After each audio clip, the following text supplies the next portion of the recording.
I bet. No, actually, a bit slower than that. No, I just thought I'd give you a little bit of a panic there before we got into the show. Yeah, I fear change, mate. I don't like it when things are different. It worries me greatly.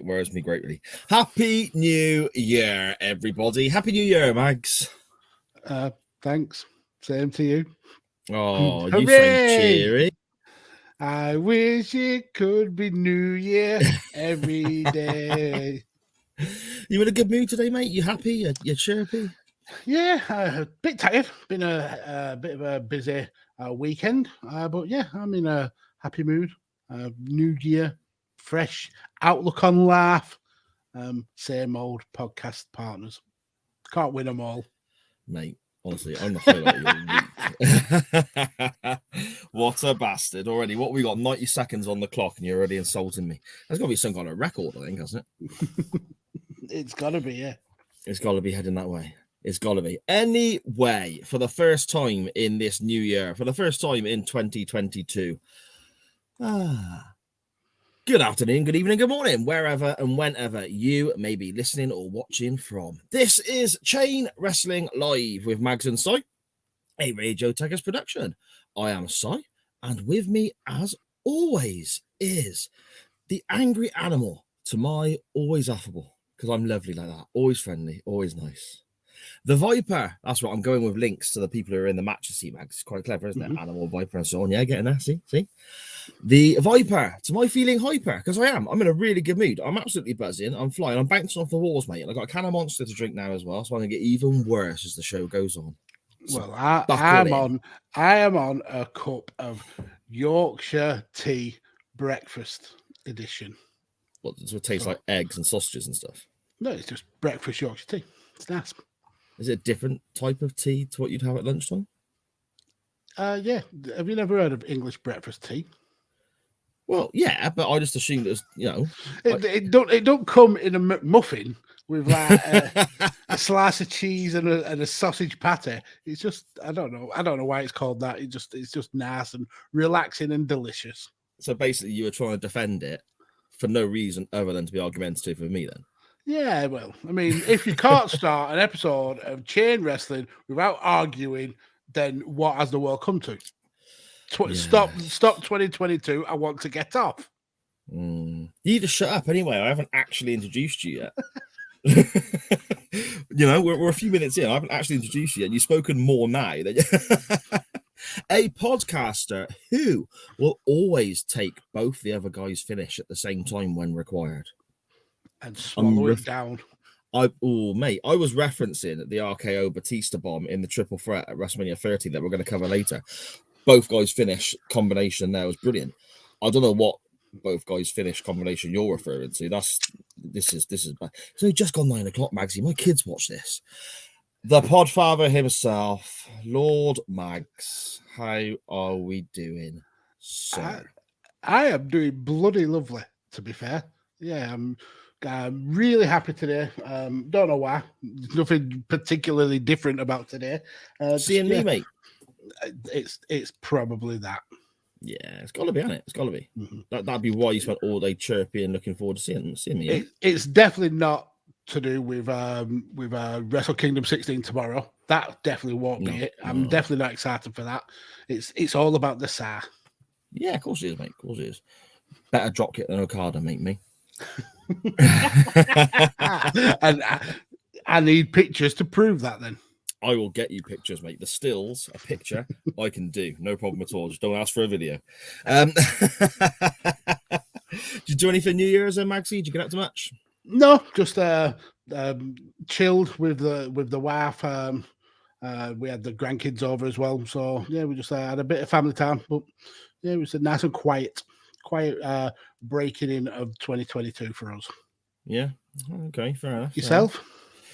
I did nothing really, mate. I've got, I don't know if I mentioned it before or maybe other people have my wife's mentioned it or whatever, but I've got like issues with my allergies and sinuses and so on. Okay. I've had ever since I was a kid. And if certain things start me off having like a sneezing fit, I'm basically knackered. I need to write off the next few hours. And I had a crazy mad sneezing fit about 9 o'clock at night. So it just destroyed my plans for. I had no real plans anyway. I was just going to sit and have a couple of beers and that'd be it. But I basically struggled like hell after that. So and plus you're still on the back end of COVID. So well, yeah, I suppose, yeah. So I sort of waited up till 10 past, 12, saw her in the New Year. So happy New Year to the missus, and then just went to bed. So you animal. What a rock and roll lifestyle, mate. Yeah. I mean, years gone by, you would have been up till the next day partying, and now you're tucked up in bed with your Horlicks, watching a bit of YouTube before you go to bed, before you go to sleep. Yeah, mate. Honestly, I'd have gone to bed earlier than that. I was just waiting up to see midnight. You know? I would have gone to bed. I was right to take all that sneezing. I was done, mate. I was done. But you're right. It's just a sign of getting old, isn't it? Mm-hmm. You know, New Year's Eve in the past, I asked the wife about this. I was like, you know, you go back X amount of years. I think it was like 5 o'clock, 5:30, something like that, before I had the crazy sneezing fit. I said, you think about it? You go back X amount of years. We'd have been getting ready to go uptown now. Mm-hmm. Not sitting down and thinking, oh, can I be bothered to go to the shop? What's on telly?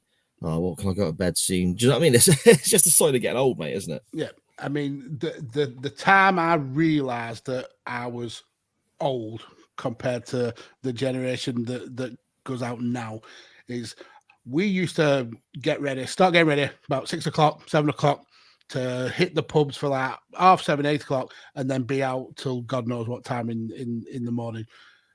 Me and the wife went out quite a while ago, and we went into town about 9, 10 o'clock, and it was dead. There was nobody about. Yeah. People don't start going drinking till like 1 o'clock in the morning. And by the time we get to 1 o'clock in the morning, me and the wife are after getting a kebab and some chicken pakoras and going home. Yeah. And that's when we realised time had passed us by. Yeah, I don't get all that either, mate. You know, I've said it before, haven't I? When we had this sort of conversation, when I worked at the off license I was at for a few years, it was just down the road from a university, and the students would come in 7, 8 o'clock at night because we shut at 9, so they come in 7, 8 o'clock at night, and they'd be buying, you know, all their cans and bottles of spirits and whatnot, and that was pre-drinks apparently, and then they'd be partying in their halls, I guess is the right term, apartment, whatever. Yeah. And like you said, they wouldn't be leaving. You know, I've overheard them booking a taxi. Then. You were that mad, you went Welsh. Did I go Welsh? Did I really? They wouldn't be leaving. I need to be careful because my Welsh accent slips into Asian accents quite quickly, and then people start accusing me of being racist. So I need to just be really careful what I'm doing there. I didn't even realize I went Welsh. So, but yeah, it's I've overheard them ringing taxi firms when they're in the shop to say, can you come get us at 1:45 and stuff like this? And I'm like, I'm going home at that point. Yeah, is that for your taxi home? Yeah.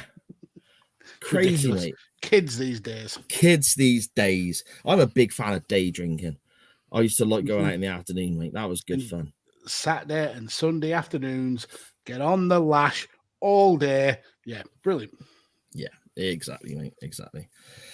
So for our non-wrestling topic, which we will get to very soon, we are discussing New Year's resolutions, and that is resolutions that we may have had, our listeners, viewers may have had, any potential ideas for celebrities or wrestlers. We've got 1 or 2 of those floating about, I think, when I check through my list. But before we get to that, Magsy, we've got a couple of people who have got to be put forward as the first Pimpled of the year, haven't they? We've got one apiece. So one apiece. Let's talk about it. Pimple Dick Alert! Oh, a teeny weeny. So, if you don't mind, I'll go first. Because, yes, of course. Yours is somebody who pops up quite regularly as a Pimple Dick of the week. So let's start with somebody who's never been on the Pimple Dick banner before. So this past weekend there was a GCW event. GCW is the hot thing on the indies now. Everybody absolutely loves it, and they did a show called Da for this. And in that show, they had a battle royal to determine who would be the number one contender for the GCW World Championship. And one thing that GCW does is they do a lot of intergender matches. Effie and Ali Catcher are a huge tag team in GCW. And there were some women involved in this this rumble. A couple of them, Billy Starks and Ali Catch, notably. Now, Billy Starks is 17 years old, still a minor.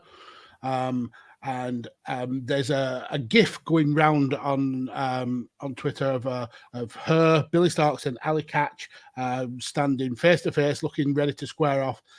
When kind of like the if you remember the Keith Lee meme where Damien Priest was in the corner doing his arrow shtick, and Keith Lee pops up at the side of the ring wearing a Father Christmas hat, meme muggle. Right.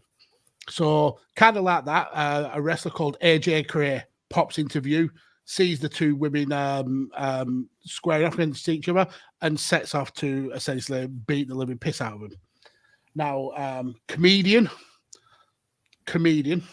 wrestler, and and all round podcaster. I want to say he's heavily involved in the Conrad Thompson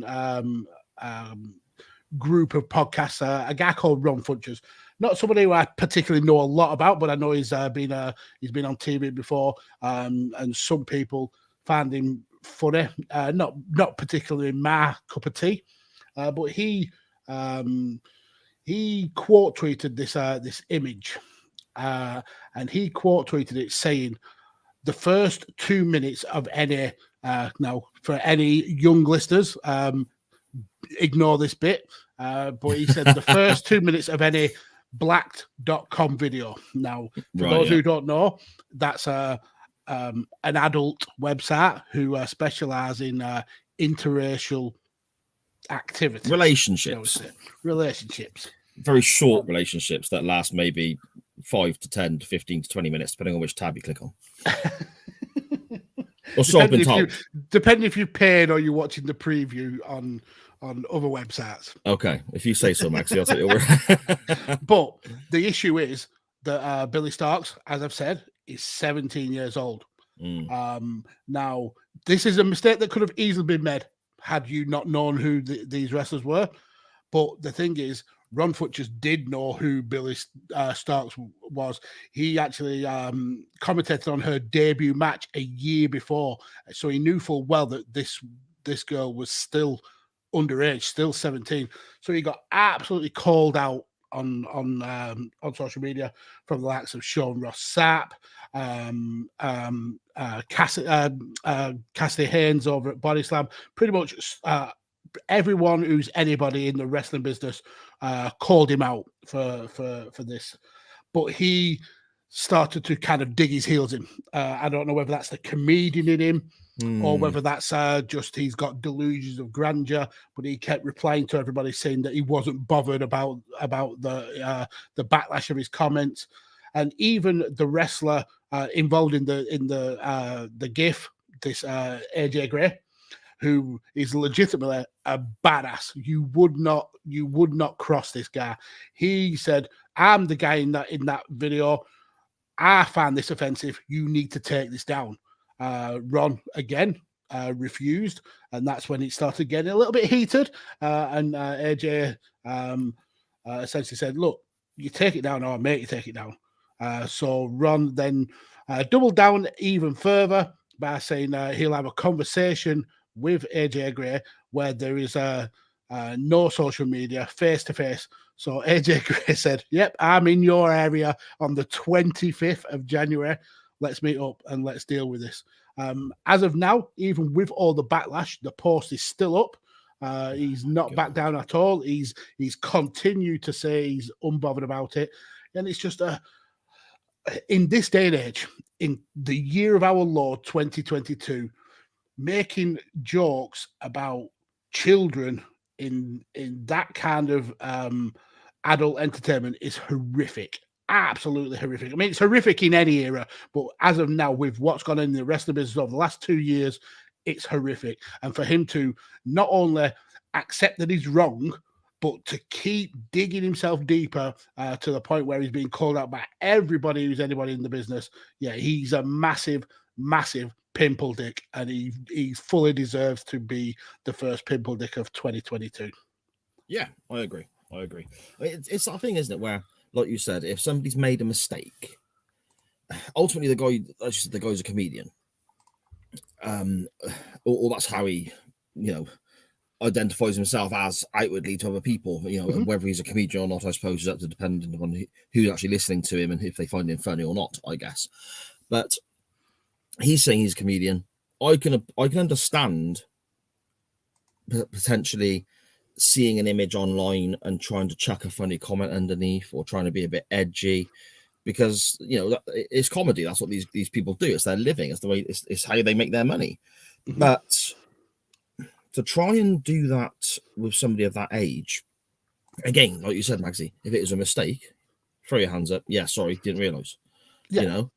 And it's still not great, and people will still chastise you. That's how Twitter works. That's how the internet works. That's how cancel culture, I suppose, works. You'll still get hounded to a degree, but you've got to own your error. Mm-hmm.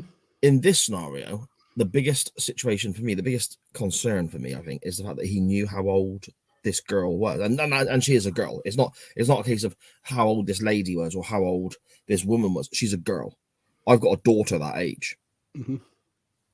And that's the issue for me. And when everyone around them is saying, yeah, wind your neck in, mate, take it down, this is no good, to then try and defend your corner. To me, you go from then trying to be edgy, making a mistake, to just being an absolute dick, because it's almost then you're basically now entering the realm of doing this on purpose to get a reaction now. Yeah, it's more now a pride thing that he doesn't want to look like he needs to back down, or he doesn't want to look like he's the one in the wrong. So he's digging his heels in more and more, making the situation worse for himself. Yeah, totally. Just a piece of shit. And again, like I said, it can be so easily dealt with as being a bad decision, a mistake. He misjudged. We all do it. We all say things that we instantly regret. I do it all the time. What we don't do is realize that, but then stick with it, thinking that I'm in now. I may as well be in for the long haul, because that's not how it works. He has sullied his name, as far as I'm concerned, and as far as it seems a lot of these professionals are concerned. I mean, the fact is he's on for an ass whooping from AJ Gray, which is not something I would ever wish upon anybody. I hope somebody films that. I mean, maybe it's an angle, and if it is, it's horrific. It's in horrific taste. Yeah, but would you? I was gonna say, would a wrestling company do an angle like this? Bloody hell, Katie Vick. Wrestling companies would do angles like this. Of course they would, because it's just it's wrestling, for crying out loud. But still, I mean, come on, give your head a wobble, lad. Do you know what I mean? It's not on, is it? It's No, it's not. It's definitely not. I think that's a great shout for the first Pimpled Dick of the year, Magsy. Thoroughly deserved. The guy's a piece of shit. And the fact that the post is still up now. Come on. Yeah. But unfortunately, he's not the only Pimpled Dick of the week. You've also got one to share. So let's hit that music again. Pimpled Dick alert! Oh, a teeny weeny. I love that music. It's great. Teeny weeny. And this individual has a teeny weeny for certain, without any doubt. Tell me, bud. Check out my one big arm, bud. And people know where we're going, I think, if you listen to the previous show. It's our old buddy. It's the gift that just continues to keep on giving. It's Mr. Bradley Shepherd himself. Brad Shepherd Unleashed. Dear me. But this is a bit different, and I want to just make sure that people who have heard my rants against this individual in the past don't instantly assume I'm going to be completely negative and be completely ranty and shouty and cross about this, because there's a bit of good news that goes along with this as well. So, and that's kind of why I wanted to bring this up this week. The guy's acted like a complete dick again, but there's a bit of good news at the end, which I wanted to just, have us as something to give us a bit of a smile, I guess. We're going to start. There's basically a few tweets I'm going to run through. that are a couple are linked, a couple are not. We're not going to hang on them too long. I'm just going to literally list them, and I think most normal people, most sensible people, I'll tell you what, pretty much everyone who's not named Brad fucking Shepherd will know why these are wrong. Okay. First of all, and this is the thing that drew my attention to this disgusting pus pile that is Brad Shepherd this week. We have a tweet here dated the 28th of December. Mr. Shepherd says, "It is absolutely," and he puts this part in capitals to just show how unleashed he is. I'm so cross. Edgy. Oh, edgy. I'm unleashed. Fucking knob. It is absolutely unacceptable that at Sunny Kiss XO, so he's tagging the individual in the tweet as well, a man in capitals with a penis in capitals is using AEW's women's locker room. This is twisted. Now, I'm not going to go into the detail, the ins and the outs, and what's right, what's wrong, whatever. That's up to these people that are, they want a place to change, they get whatever. Local wrestling shows by me, they don't actually have separate change rooms for men and women. They got to take it in turns. Whatever facilities you have, I appreciate that. Sunny Kiss doesn't necessarily identify as a man. Sunny Kiss doesn't necessarily identify as a woman, as far as I know at the moment. Sunny Kiss just is Sunny Kiss and is happy, and that's fantastic. Sunny Kiss is changing with the women in the women's changing room. All right, no problem. Have we heard any complaints from any AEW women? Exactly. Have we heard anyone in AEW management saying, okay, we need to change this? Not that there would be any reason for us to hear any of these complaints, because it would be dealt with behind closed doors. The fact that Sunny Kiss is still changing in the women's changing room shows to me that there is no issue there. You see these people on social media, and obviously social media is not real life, but sometimes you do get a little glimpse behind the scenes, I guess. Sunny Kiss is hugely popular with the ladies of the AEW locker room, and is always with them, having pictures done and socializing and so on. So I think if there was an issue, especially in this day and age of social media, Instagram, Twitter, and so on, somebody would be very, very quick to voice that concern. That's not happened. No. Okay. So as far as I'm concerned, the only person with an issue with it is the person who has historically had very bigoted and very hypersexualized views on homosexuals and on women. So it's interesting that he is the person that breaks this news and causes this massive drama when no one else really gave a shit at all. Yeah, well, it was a story from Ringside News that he's quote tweeting. So it's not even his story, is it? As far as he doesn't write for Ringside News, does he? As far as I know, I'm not sure. I don't really pay that much attention to what he does. He doesn't really write for anybody now.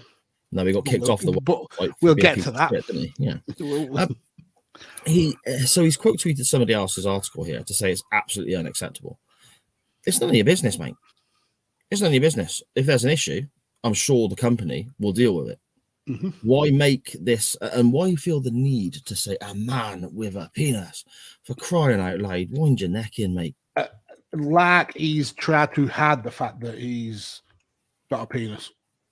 Like Sunny Kiss has gone out of his way to hide the fact he's got a penis. He hasn't. He's just a gay dude enjoying his life in the wrestling business. It's nothing to do with you, Brad Shepherd. No. You fucking asshole. But it's just trying to rock the boat, cause again, it's getting eyes on him, isn't it? It's like causing drama for drama's sake. The issue is, though, when you're causing drama for drama's sake, you start to hurt people's feelings, and that's not right. We move on. Somebody then responded. I'm not going to give this person any particular credit or anything like that with reading out who they are, but somebody responded to this tweet saying, in all honesty, it makes more sense than Nyla sharing their locker room. Disgusting, completely unnecessary, not needed at all. But Brad Shepherd thought, oh, okay, I've got a compadre here, I've got a buddy, I'll respond to that. And they responded, and this time Brad Shepherd again took the effort to tag Nyla Rose in this tweet, whereas the original person did not, saying, at Nyla Rose should also be in the men's locker room until Kai and Tai choppy his pee-pee. Brad Shepherd does not have the right to decide whether Nyla Rose is referred to as he, her, or anything. That's not Brad Shepherd's right. That's not Brad Shepherd's choice. It's nothing to do with you. You're an asshole. Absolute piece of crap. We move on. We have another tweet here, and I'm throwing this one in just because of his defiant nature, because he's so edgy and strong-willed and so on. We have this tweet here stating, "I will not be silenced by anybody. I will continue speaking the truth. Nobody owns me." No, well, to be honest, nobody. Yeah, you're right. Nobody does own you, and nobody would come forward and say they did anyway. And that probably includes any partners you've had, your parents. They probably all just hung you a long time ago because you're a fucking asshole. Nobody owns me. Everybody should be ready for what's coming next. Okay, fair enough. We'll see what comes next. We then get another one. If you are advocating for the United States to lock down again and pro wrestling to return to shows without crowds due to this Omicron cold, and I directly quote here, "You can suck my oversized white wiener." Oh my God. So yeah, he had to add the oversized though. Well, yes. But I mean, that again, if we go into a lockdown here, a lockdown in the States, a lockdown anywhere in the world, so be it. It's for the safety of people. It's so people don't fucking die, you ignorant piece of crap. Jesus. And here we are again. I'm tired of these nobodies that I've never heard of in the wrestling business using my fucking name on Twitter at opportune times to, and again I quote, "get themselves over" with the internet wrestling community. Okay, it's Twitter, Brad. No one's getting themselves over. No one's working. You're not a wrestler. You're a fucking nobody with shithead opinions who is literally a cancer in our community. Okay? As shown by all of these tweets just gone. And this is the highlight now. This is the smiley bit. This is the bit that gives me a warm, fuzzy feeling in my belly that makes me think sometimes, just sometimes, there are people out there who do the right thing. Announcement from Brad Shepherd. No longer says Unleashed on his Twitter handle as I'm reading this, by the way, which is awesome because when you read this tweet, you realize he's not actually unleashed anymore. Announcement. HMG, which for those who are unaware stands for Heyman Media Group, which was the company that carried Brad Shepherd's podcast. HMG co-owner Ben Harmon has just informed my producer that Brad Shepherd Unleashed will no longer air on the Harmon Media Group. The so-called free speech platform known as Harmon Media Group has cancelled me in hopes of silencing my opinions that they don't agree with. Well done, Harmon Media Group. Well done, Ben Harmon, who is the co-owner. Well done, whoever the other co-owners may be. Well done, everybody associated with this group for not giving this disgusting, vile, homophobic, sexist and racist, transphobic, just list it off, all of it. Just list off anything you can think of. This horrific person, this hate-filled person, this person who makes it their daily job. Well, not job, because he's not getting paid for it. It makes it his daily aim, his daily mission to inflict misery upon other people, just in the hope that he will get a reaction to his old-fashioned, dated, horrific opinions. Well done, the Heyman Media Group. Now, Brad Shepherd has gone on to, I believe, do something on YouTube, and he's looking for other platforms to promote his stuff. I think he started branching out on his own. He's got to, because he's been canned so many times. He wrote for a website that canned him. Yeah, he wrote for another website, I believe, that canned him, and now he's got someone here that's canning his podcast. God bless you, all of you. Keep it up. If this guy changes his ways, fantastic. If this guy decides I'm going to report on wrestling and I'm going to put forward opinions on wrestling, whether I like this, I like that, whatever, or report on music, television, whatever he wants to report on, and keep it to that, good luck to you, Mr. Brad Shepherd. Good luck to you. However, if this individual doesn't change his ways and continues to be, and there is no other way of wording this now, continues to be an advocate effectively of hate speech, continues to be an advocate effectively of spiting bile towards people in an effort to make other people unhappy, then I hope everywhere continues to cancel him. I hope everyone continues to report him on all social media, and we can cut this disgusting cancer out of our community, because he is a vile, vile human being. Yeah, I couldn't agree more. And I can give a bit of an update as well. Okay. And this will make you very, very pleased. So after being binned off by the Hammy Media Group, he attempted to open his own Pro Wrestling Tea store. Did he? Initially, it was approved. And then he got an email back from Pro Wrestling Tees. Let me just see if I can find it. But essentially, they said, hello, your store has been improved in error.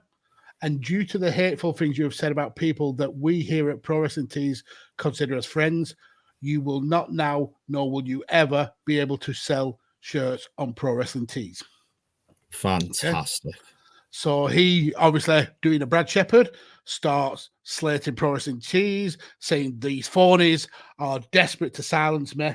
I've already found a replacement, you set of dickheads.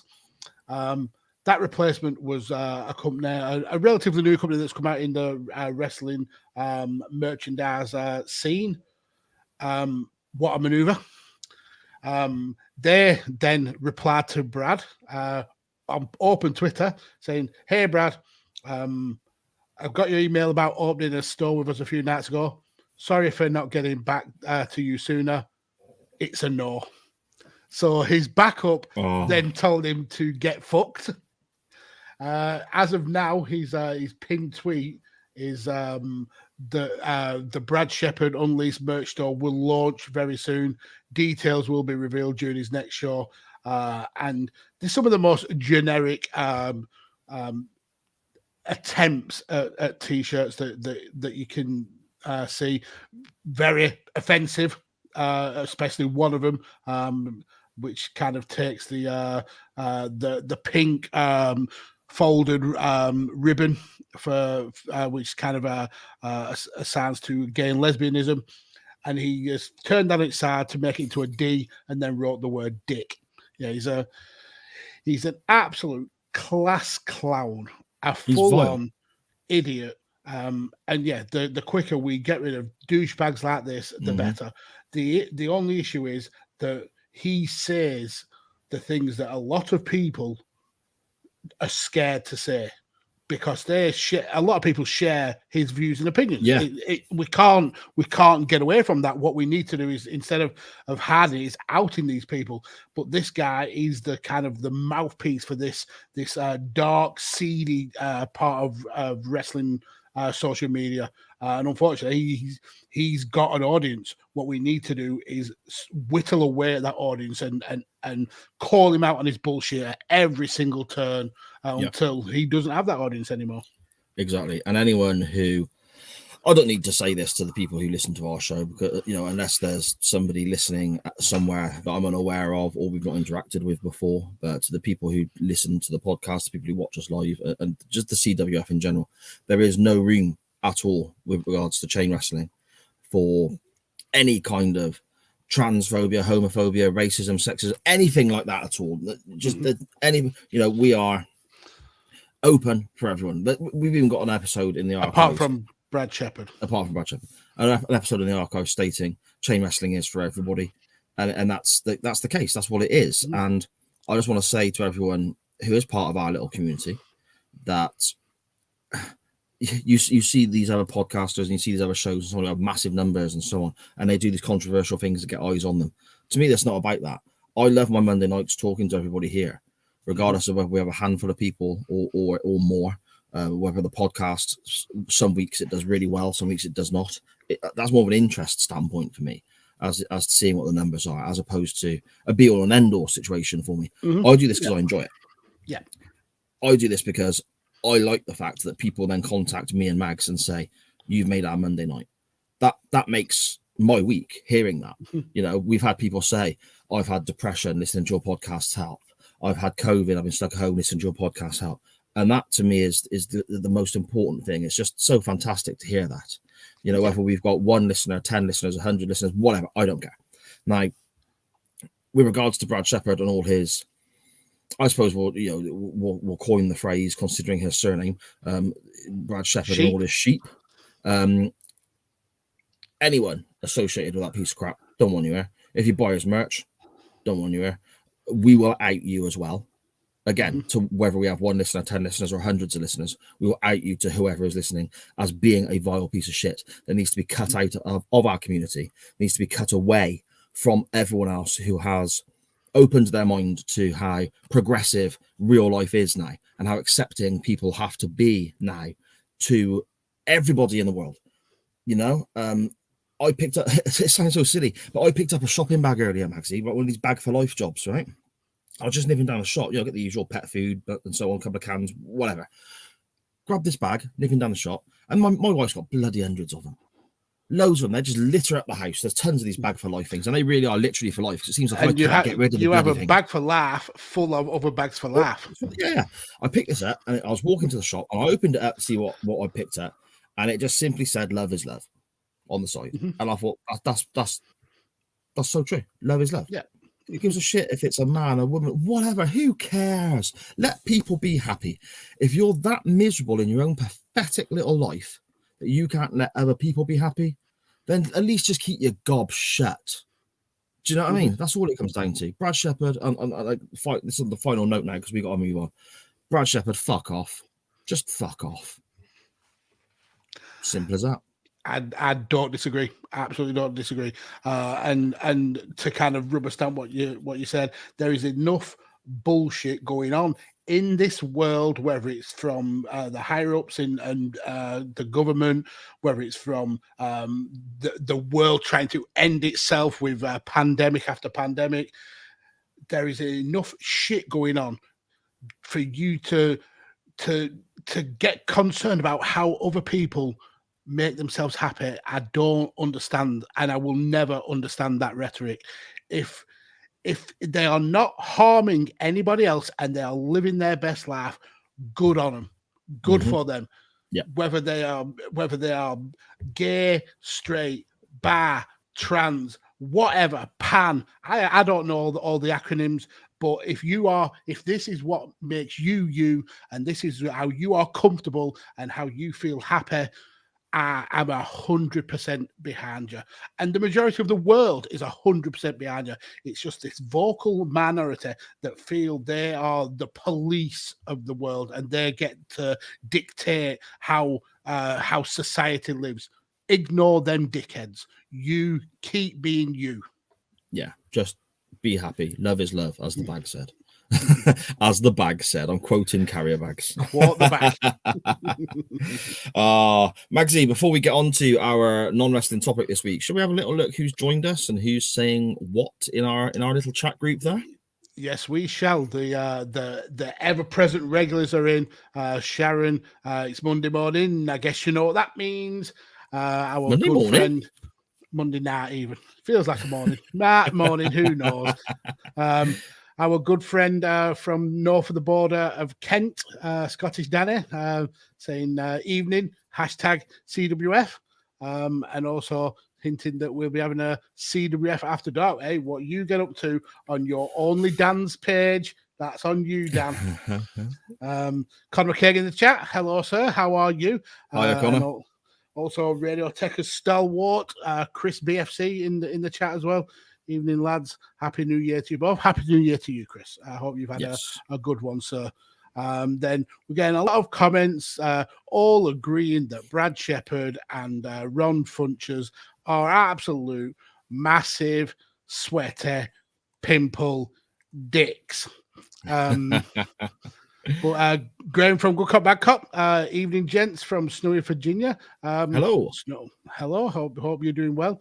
Conor McCabe saying, I'm going to say this now. I may be new to the LGBTQ community and openly gay, and I found the things that Brad said offensive, and he should be banned from all platforms. Abso-freaking-lutely. Sharon saying, we are inclusive. We don't need to know how you identify because we welcome you with open arms and open minds. Unless you rock up with a stupid like Samoan tattoo saying You tell me, bud, then you're not welcome. Yeah, exactly. And Sharon there, proud of her, my proud love his look bag. And also wanted to know the link to Scottish Danny and his only dance page. Well, I think he shares it. There's quite a few Dans in our little community, so it's a group only dance page, I think. Group images, mate. Group images. Very quickly on seeing Connor pop up in the chat there. I just want to quickly address Connor for a moment.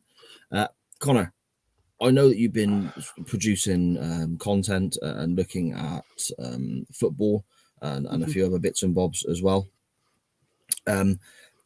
Keep it up, mate. I know you were a bit disheartened the other week, saying you weren't sure if you were going to continue. Sometimes it doesn't seem like you're speaking to anybody.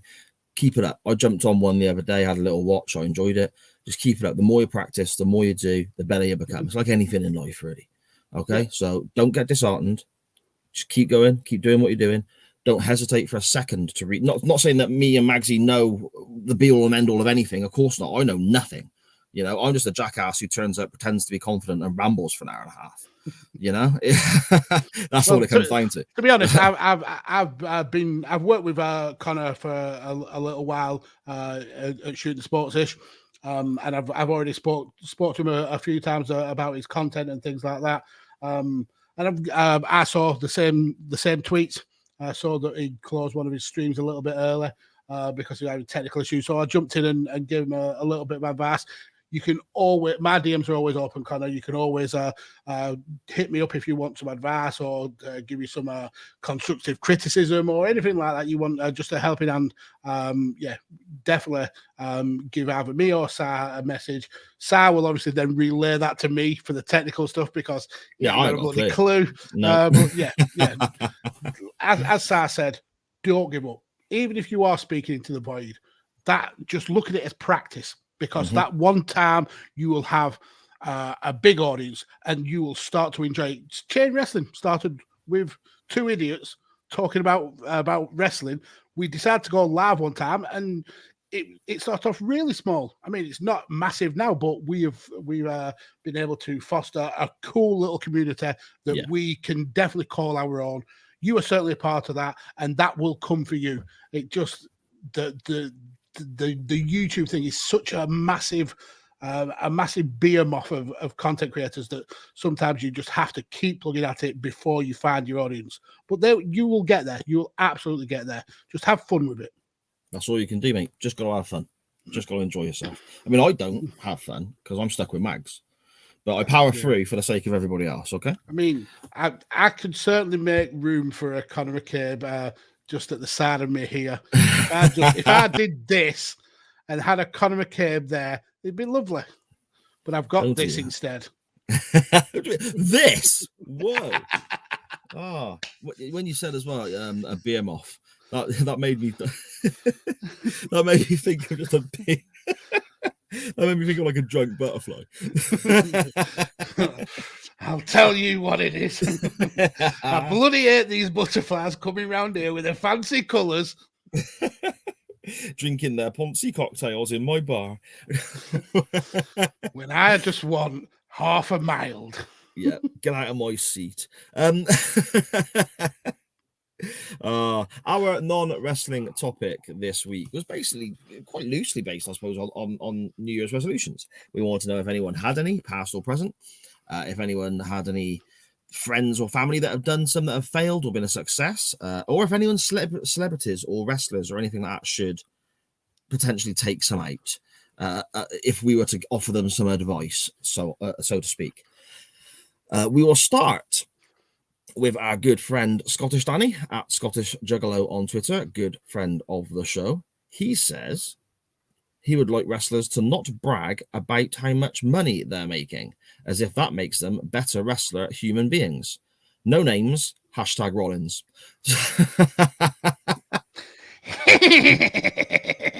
Yes, so that's a suggestion for certain celebrities and certain wrestlers there to not brag, because it was in bad taste, wasn't it, when that was going around? So yeah. Andy from Bang Bang Podcast at Bang Bang Podcast on a little bit of a hiatus now, which is a shame, but he's tonight tweeted that it will be coming back at some stage, so keep your eyes peeled for that. Yeah, I bloody love a bit of Bang Bang. before we even get to his resolution story, you getting to host the last of the current run of Bang Bang. That was absolutely awesome. I love that. Okay, cheers, mate. I mean, me and Andy have been speaking for about 3 months. We'd planned it out, how it was going to work, what exactly I was going to say as the host, and messages went back and forth, emails, faxes, carrier pigeons. Lots of really strenuous, articulate planning went into that, mate. Yeah. No, you just decided on the day, didn't you? We literally decided that's what we were going to do about 60 seconds before we press record. I'm not even joking. We recorded my one where I was the guest, and then Andy was like, "Well, do you just want to host the beginning of it?" And I was like, "Yeah, okay, sound." And he pressed record, and we went. Brilliant. I loved it. Yeah. It was awesome. I literally said, "I don't know. I'll start talking. Let's just see what comes out, shall we?" The height of professionalism, Mags, as you are fully aware. I am morbidly aware of it. Yes. Andy from Bang Bang. I'm not quite sure how this works into being a New Year's resolution, to be fair. I just think he wanted to tell somebody. Yeah, which is fine. He needed to get this off his chest, his anger and his contempt for his own child. Yeah, which is fine. We're here for those reasons, mate. We're here for people to share anything. Just message us anytime you want. Andy says, last night, my 5-year-old daughter sprayed silly string directly into my eye from 5 centimeters away. I spent 5 minutes wandering around like Jake Roberts with arrogance in his eyes.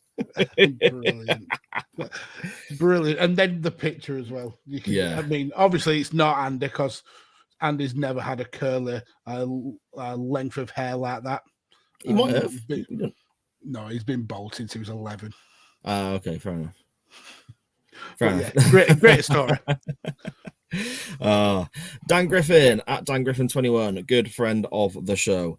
He says here, 3 years ago on New Year's Day, I got in at 8 a.m. after being a total drunken glutton. Resolved to clean my act up and ended up losing 3.5 stone. Fair play. Good going. After the pandemic, I couldn't speak then, Mags. After the at least you didn't go Welsh. Well, yes, very true, or Asian even. After the pandemic left me with an excuse to be a lazy, drunken bum, I need to do the same in 2022 and clean up and drop the weight. Here goes. Good luck to you, Dan. Fair play, mate. And I haven't even liked that, but I'm going to give it a cheeky little like there. Yeah, fair play, mate. Fair play. That's good stuff. Yeah. I always struggle with that. I mean, the big thing for me is the beer. I love a beer, Magsy. Mm-hmm. And that's the biggest thing for me, I think, with regards to food-wise. I can be quite good with don't get me wrong, I eat shit as well. Of course I do. But if I applied myself, I'm quite comfy eating, I don't know how you'd word it, eating healthier, eating cleaner or whatever. The big thing for me is just I miss having a pint, Yeah. This is it, and you're old as fuck as well, so... Well, yeah, thanks for that. You're actually older than me.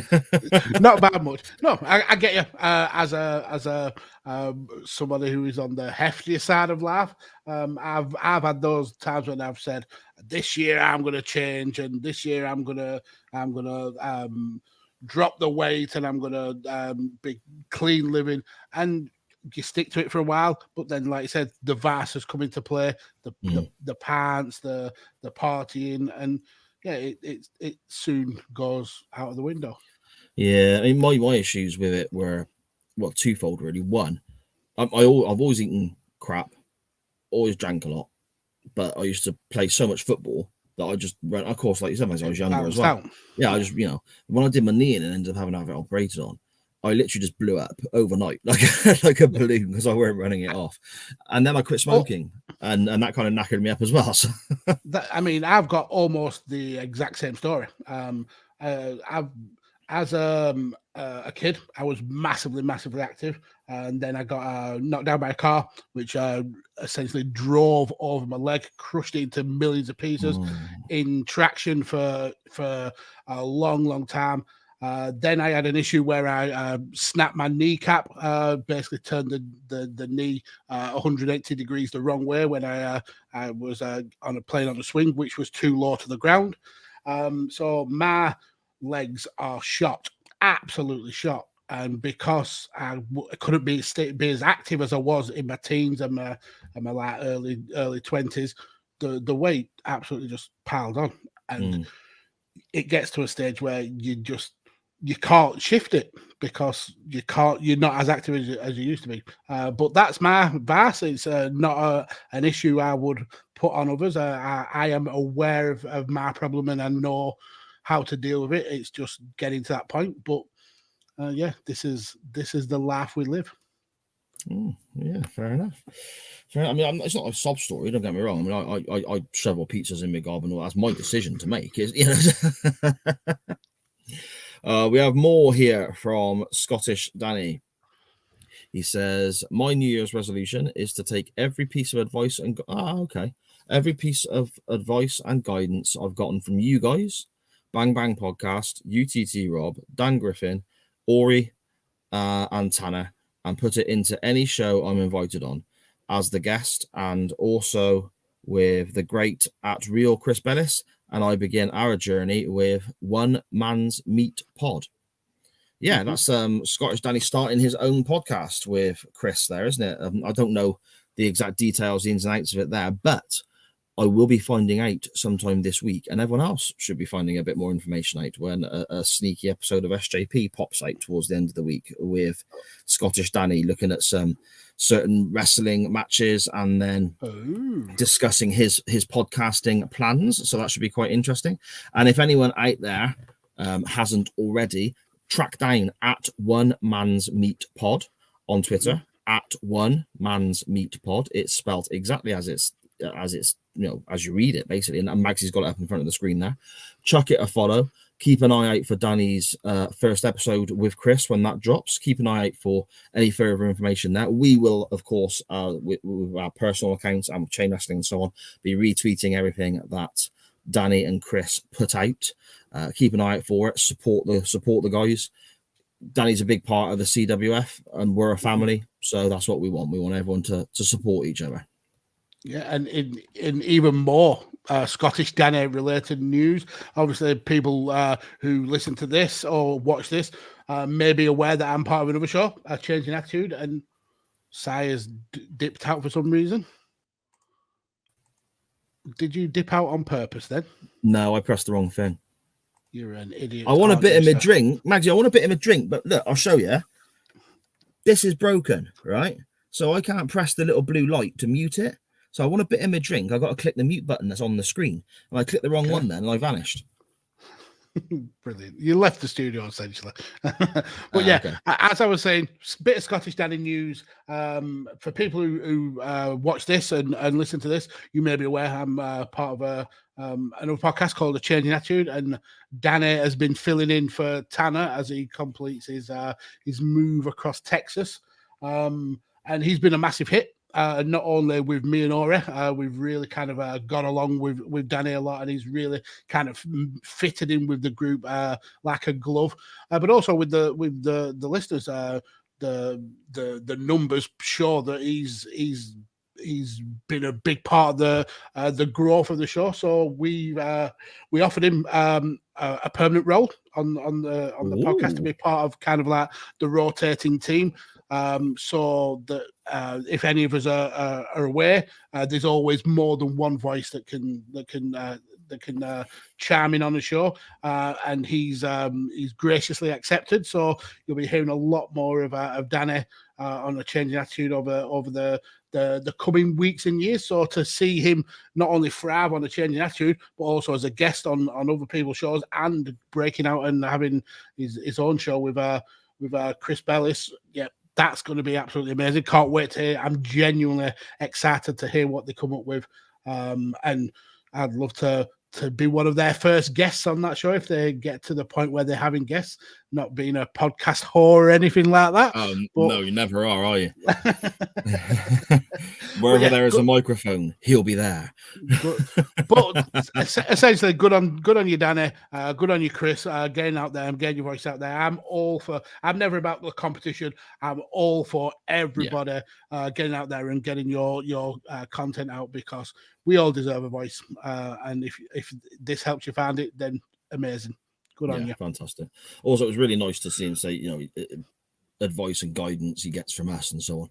You know, thank you for thinking that we offer that, but we just bundle along. Our check is in the post. He also says here about advice and guidance he's got from Tanner. Yeah, ignore that. Love you, Tanner. I'm only joking, mate. I'm only saying this because I know he's not around to defend himself because he's moving across Texas. I'm more concerned about him mentioning the advice he got from Andy and Steve at Bang Bang, because that is some advice you would never, ever take on board. Take that with a pinch of penicillin. Connor, who we were speaking about earlier on, hopefully still in the chat and heard the things that the messages we were trying to pass on to him there. At Connor Knows Stuff on Twitter, good friend of the show. He says, my goal for this year is to become my one and make my own voice as I venture into the world of content creating. Yeah, brilliant stuff, mate. Brilliant stuff. And as we said a few minutes ago, keep at it. Don't get hung up on the numbers, because that will make you want to quit. Yeah. Get hung up on you having a good time doing it. That's all you need to focus on. Yeah, exactly. We had a couple from Magsy. I've knackered it. I've wrecked it. Hang on a sec. There we go. I clicked on something wrong. I don't know what's going on today, mate. I said I was a bit hyper and a bit excitable. I'm touching like the wrong bits and like things are disappearing on my phone and stuff. That needs clipping. I'm touching the wrong bits. Story of my life.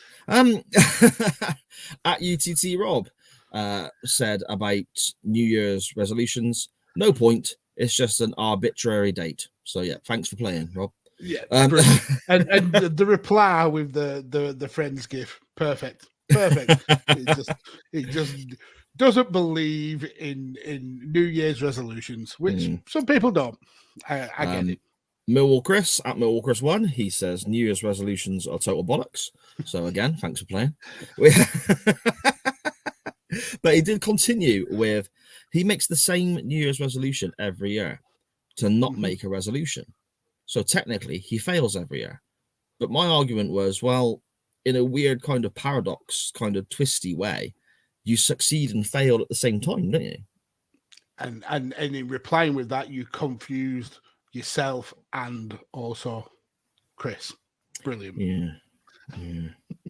It is a bit confusing, but it's paradoxy, isn't it? And I like all that sort of stuff. Steve-O at Total Steve-O on Twitter, good friend for the show. And this might actually be my favorite one. It really might be my favorite one. Yeah. Okay. Never have done New Year's resolutions. However, this time of year, it's usually a time for reflecting on where I am in life, what direction I want to go in. But working in retail, this time of year ain't particularly special, just work. Without getting too sentimental, or whatever the correct terminology is, he says, the past 6 months being part of this small niche wrestling community is something I've really treasured. That's lovely. And it's that part that I think is the biggest takeaway from this week's non-wrestling topic for me.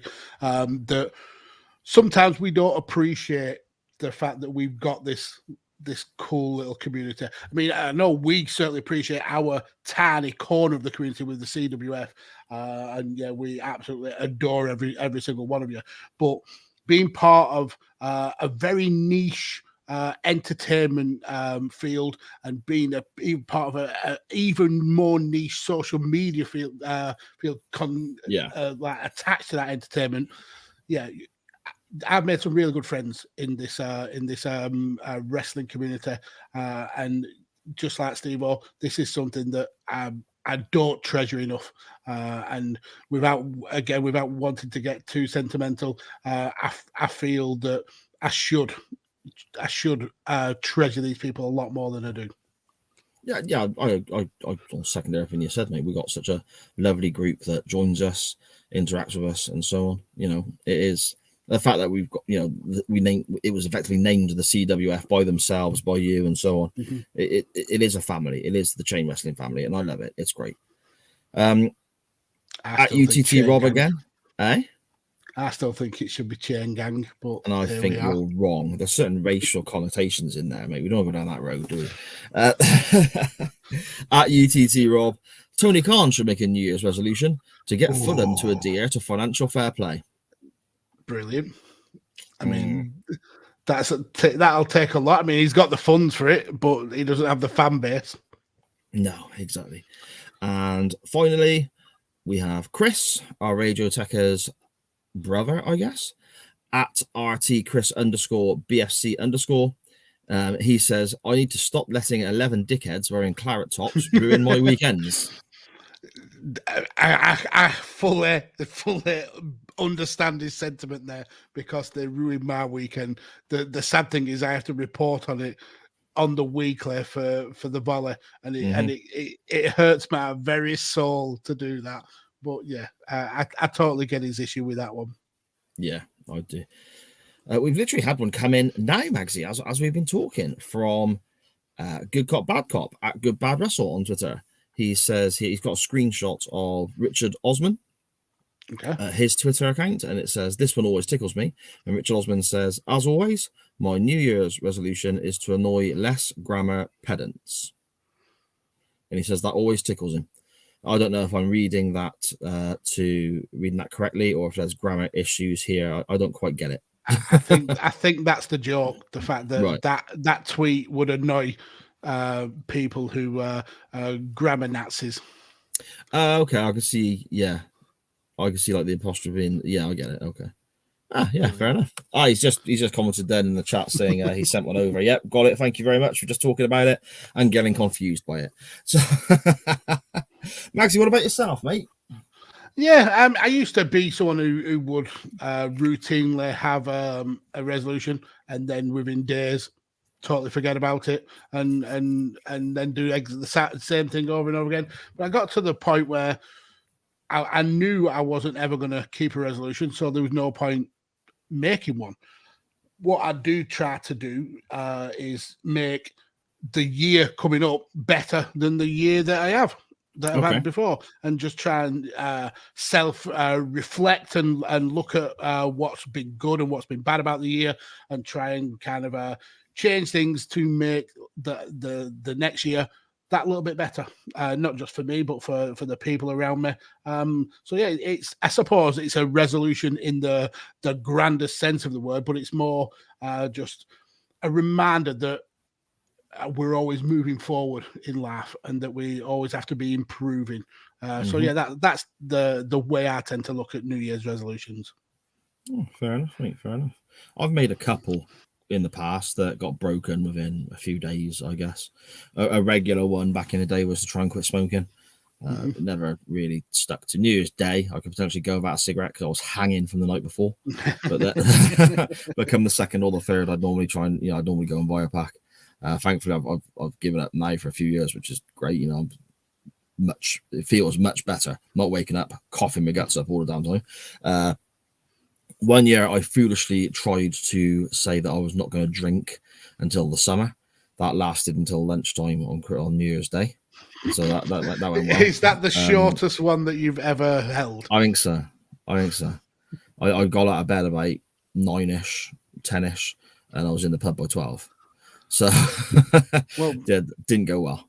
We've got a couple of good ones in the chat though. Graham from Good Cop Bad Cop said, because of Matt Willis's step challenge, he's dropped 25 pounds since August.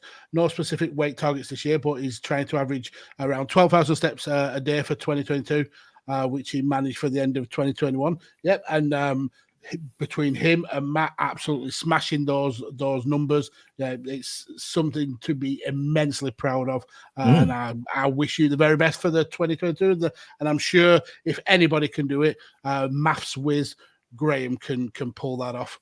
And then we've got one from good old Mrs. P.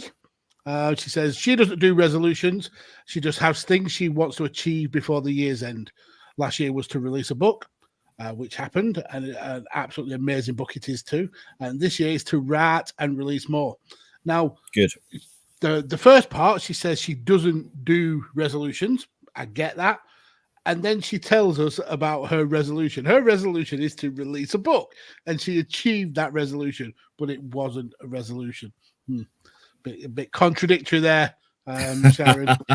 If he gets her writing and gets more books out there, I'm all for it. Get on it, Shah. Get on it. Yeah. Okay then. So Shall we talk a bit of wrestling, Magsy? I think we've ambled on enough now. Let's get to the meat, the one man's meat of this podcast. No, that sounds a bit. Let's get ready to rumble!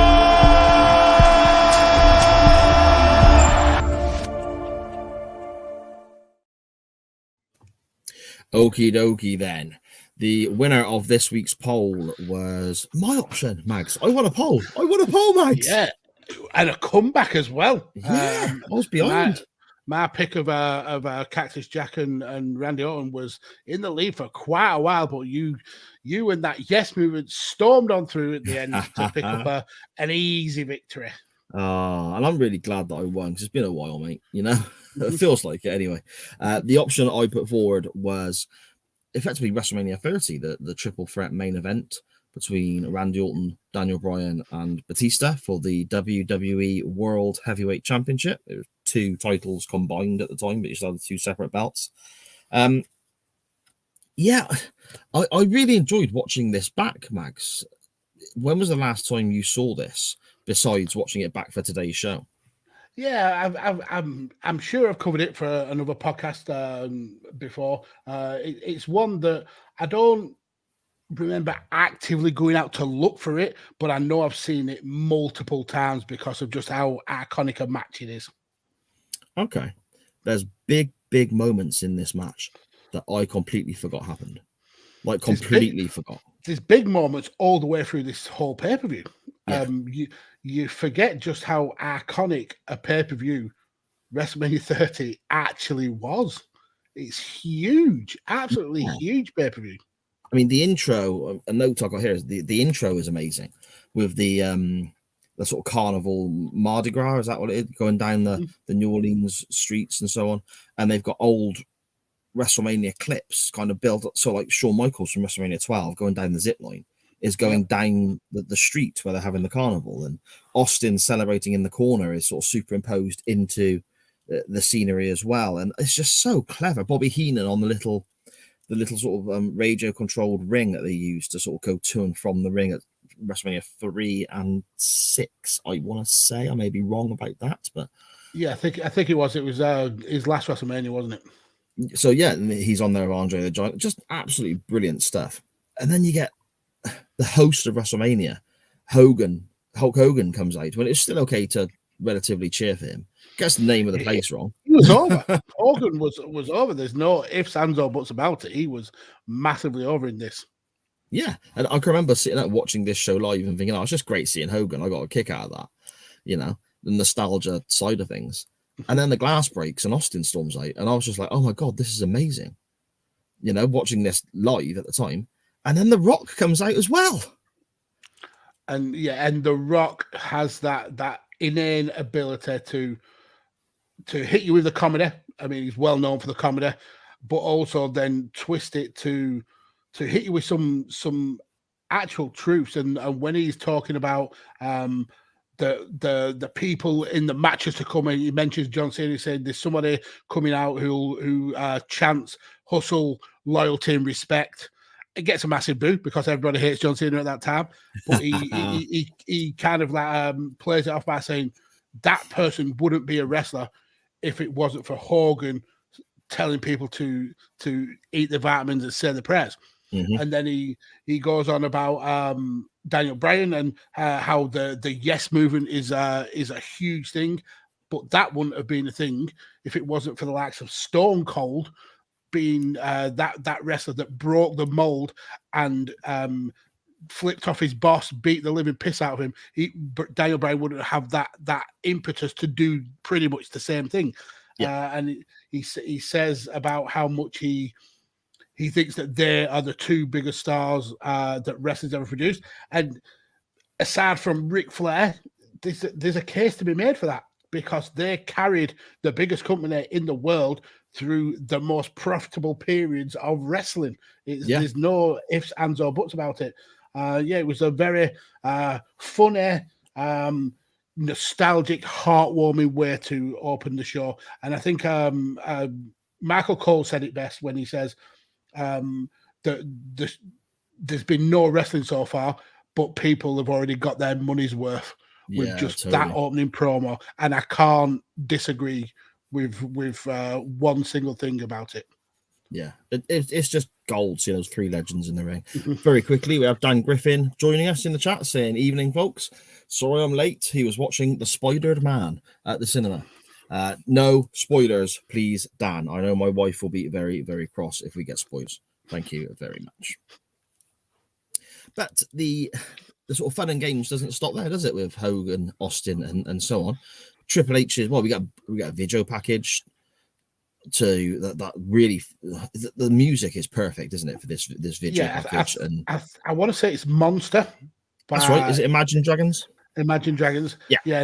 And fault WWE for their booking, fault them for their wrestling, all you want. You cannot fault them for their production quality. Oh, just so good.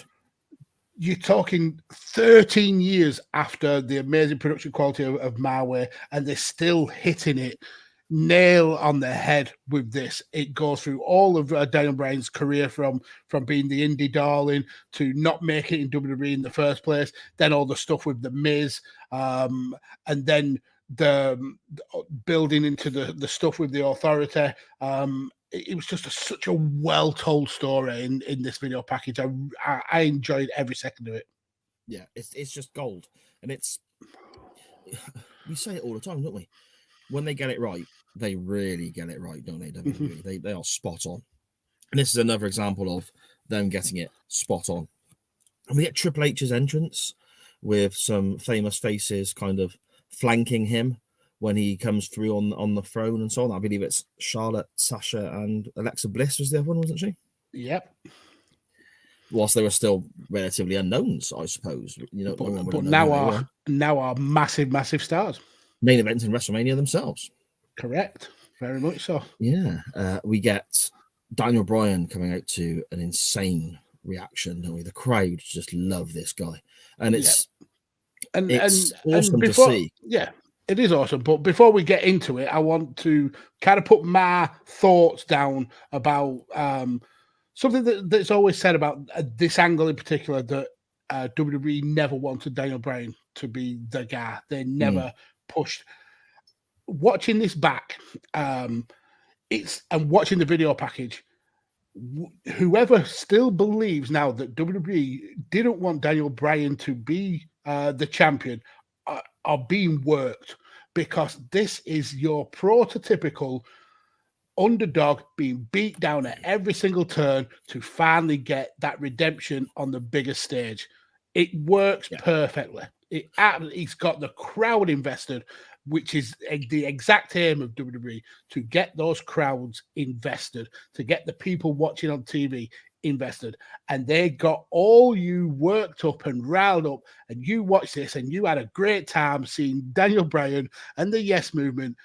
But just know that WWE planned that, and you fell into their sticky little web, and they wanted you to react exactly how you reacted. See, I agree with you to a point. Oh, see, here he goes. Here's the Mark. Come on, Mark. No. Honestly, no. I agree with you to a point. I think that WWE have done a great job of this. Again, we go back to the promo video. It shows how fantastic a story it is, and even throughout this pay-per-view, even throughout WrestleMania, Daniel Bryan, is still getting beaten down and having things done to him in the matches, after the matches, just more and more underdog overcoming the impossible, I suppose, for want of a better term. So I totally get where you're coming from, Maxie. I think initially WWE had Batista coming back, and they wanted Batista to be, maybe I say WWE, I mean Vince, because Batista's a Vince guy, isn't he? He's big, he's huge, he's musty, and you can imagine he wanted him to return, win the Rumble, go to Mania, win the title. Easy booking. They've done it before. That I agree with you.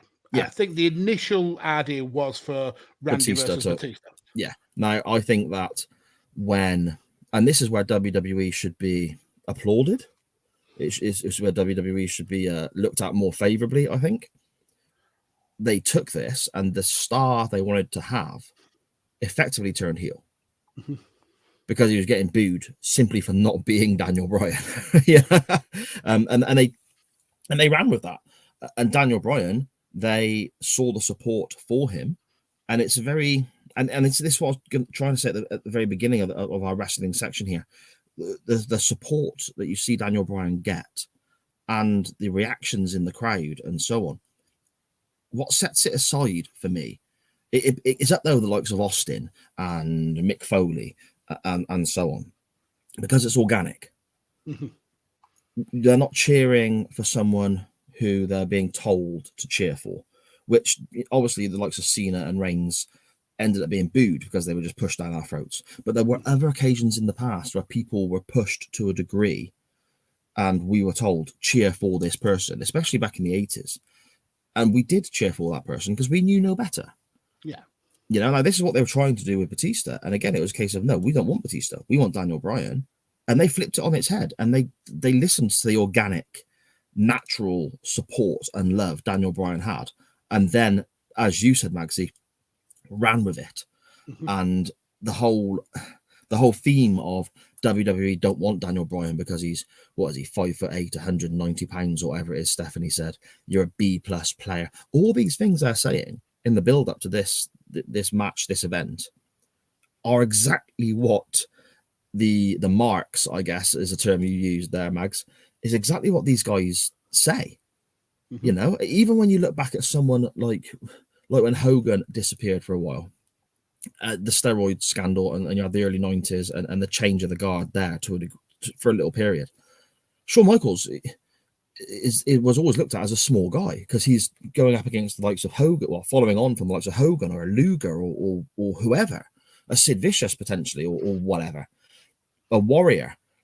But Shawn Michaels, he's 6'1", Mhm. and he's 228 pounds in his prime.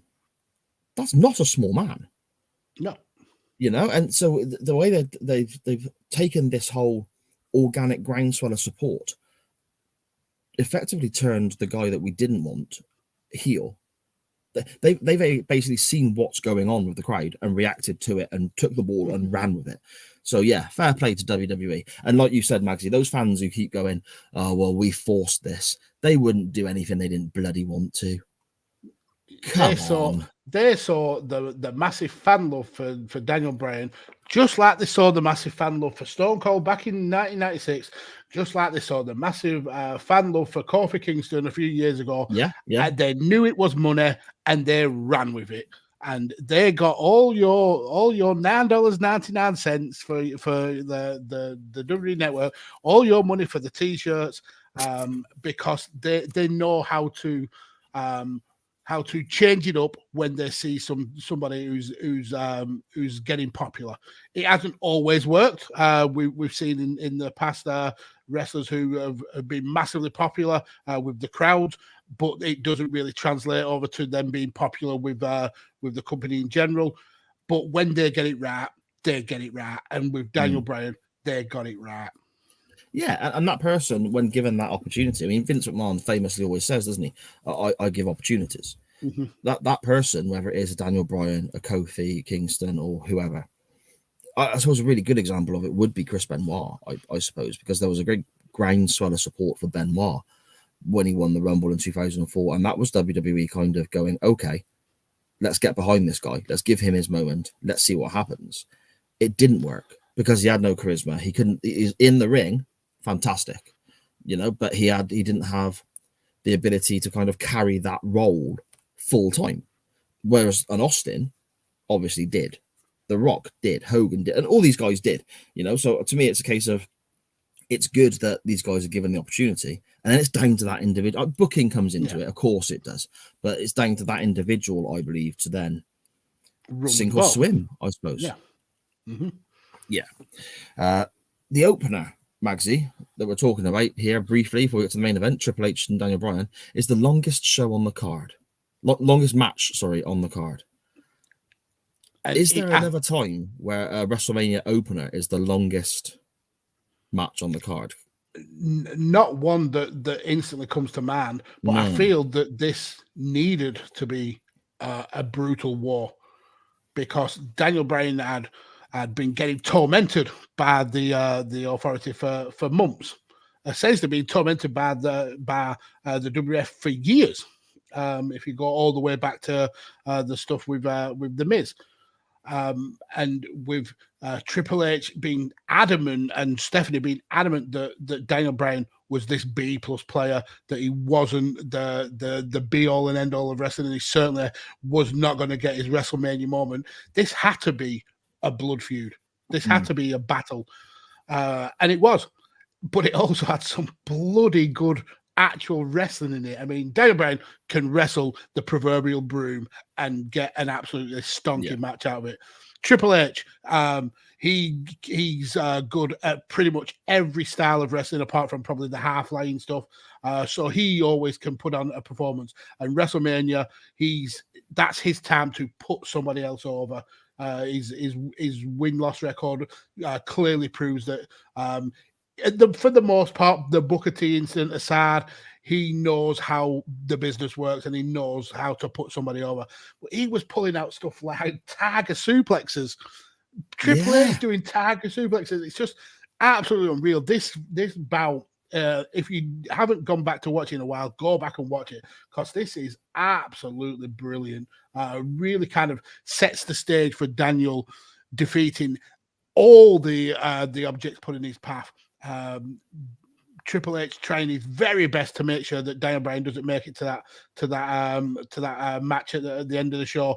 And when Bryan is able to get the victory, Triple H is so pissed with him that he beats him down and essentially tries to break his arm with a chair against the post. That is just absolutely brutal. Got mad heat on Triple H and made Daniel Bryan ever more the babyface. It's brilliant booking. I love watching this match back. And I think a lot can be said here as well for Stephanie McMahon, not just necessarily in the match, but you watch the promo package building up with moments that built up to this event.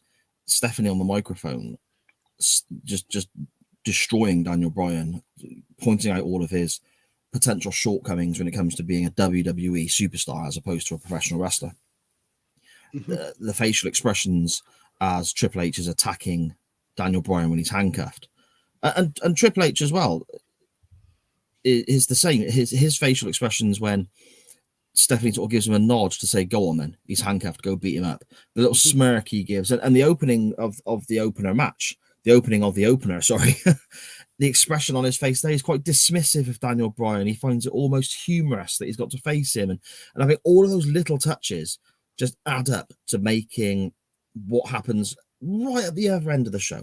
The whole 3.5, 4 hours later, it all builds to that point and that moment, and it makes it so good. It does. It absolutely does. I think if we didn't have this match to kick off the show, it wouldn't have meant as much.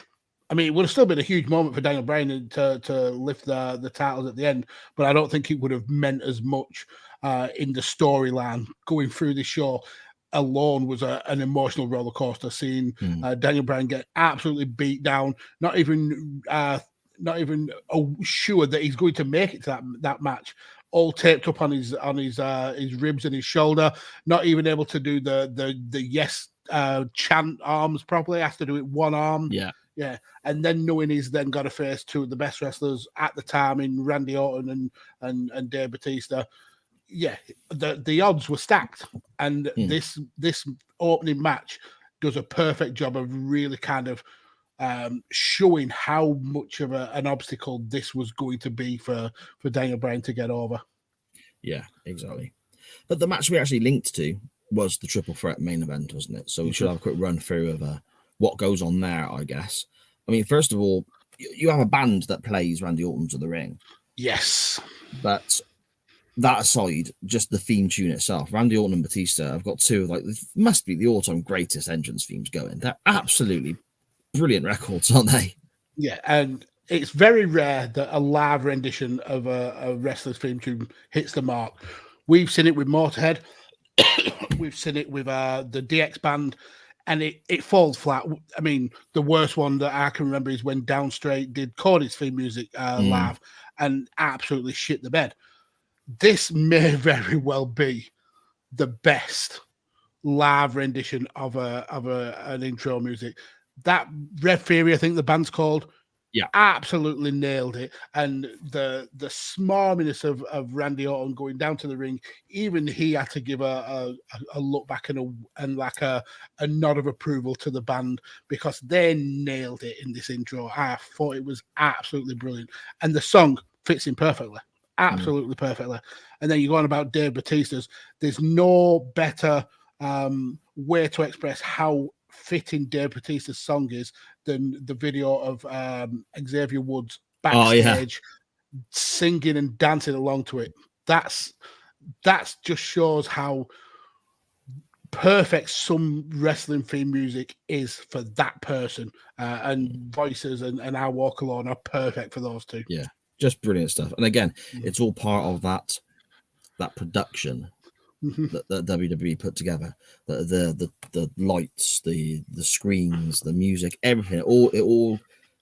It's all a little bit more, all building up to getting the end product they actually want. And nobody does it better, I don't think. They're absolutely superb.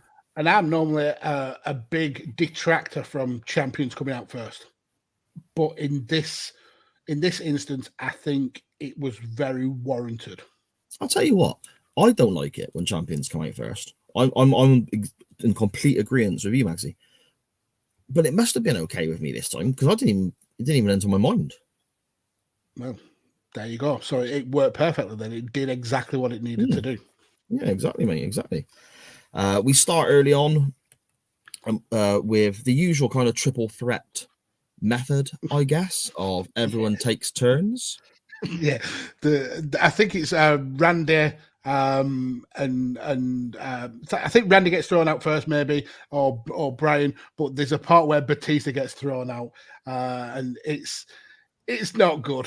Batista really kind of misses the mark, but it's funny, and it leads, like you said, to the parts where it's a one-on-one for a few minutes before the next one, before the third man can come in and interrupt it. It's how a triple threat usually starts. It makes all the sense in the world. And to be honest, it's how a lot of triple threats go. Maybe not just start. It's how a lot of triple threats are all the way through. You tend to have them as one-on-one matches with somebody waiting on the outside, and then they sort of interchange, and then the finish comes where the three of them are in the ring and so on. This one, I think, is slightly different in that we get all three guys in the ring, maybe not for long periods, but quite a few shorter periods potentially. Yeah, and one thing we also get is quite an extensive period where two of the guys team up on the third guy. Normally it was Daniel Bryan as the one who was getting beat down, but that kind of callback, I suppose, to Evolution with the history that Randy and Batista had. They put an absolute beating on Daniel Bryan at points. But you do get a lot of kind of three-way dancers, and that's what you can get with wrestlers as good as the three that are working the match. Yeah, Evolution, man, they were a great group, weren't they, for a short period? And the theme, they were a mystery. The theme music there as well. That is another brilliant entrance theme. And just imagine if it was Mark Jindrak in that Randy Orton spot, like what was originally planned. Oof. See, I said to you a while back about this. I can't remember the company's name. I was going to give them a plug on the show then, but is it Think Inc? Something like that. It's one of these picture signing companies, and they have they do it live on Facebook.